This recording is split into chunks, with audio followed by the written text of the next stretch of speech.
All right, this is an example of a Strobel material. So this goes basically underneath the upper of the shoe that attaches it to the base of the midsole.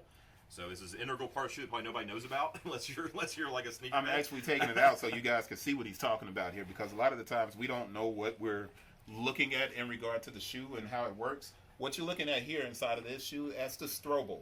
And what you see is this kind of cloth. And you see it looks exactly like this material. The difference with this and this, and I know Nike's like, hey, Chris, stop that. Well, Nike, you should be using this. Is here we've actually laminated with Bloom foam.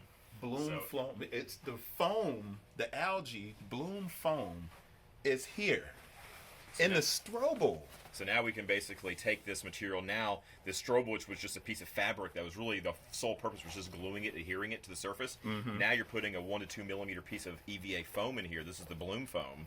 And now you've got a much better performance. Now it's part of the cushioning system. Yeah.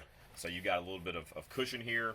So it adds to the comfort of the shoe while also being structural at the same time. And that's really important. Now, one of the things, I know I'm standing here with a shoe in my hand, but one of the things that I was just saying is that I haven't read where Nike is actually using Bloom. And I, as a big fan of Nike, obviously they're not even paying me, and I'm wearing all of this stuff. I think that's a problem. So Nike, get on it, fix it. Let's get some of this Bloom foam. And more important, we had a conversation off camera where we talked about the cost and the idea of something being prohibitive. And this is the problem. Things are prohibitive when not enough companies are utilizing it. This is important enough that everyone, every company, Adi, Puma, and now Puma is working on a bio skin or nanotechnology, but that's not, when you have things that are affecting the ecology and the ecosystem and it's going to damage our living, and the 21 beaches closed in Mississippi.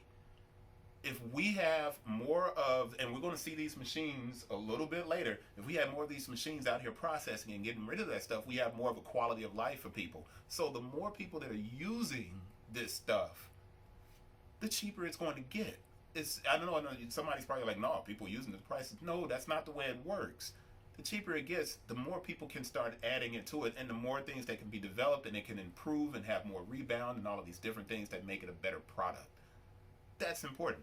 Anything you want to add right there? I was going to say the Strobel was the easiest way for a brand to get into Bloom. Every shoe uses it. Here it's adding to the cushioning system. It's a low-cost part. There's not a big cost factor. We're almost at cost parity with this. It's an easy switch. So we've really been promoting the brands to use Strobel first.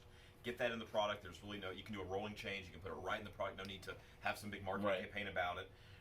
But then, if you like it, if you're getting traction out of it, it's working, you get in your supply chain, you feel confident of using Bloom, then introduce an insole, introduce a midsole, introduce an outsole.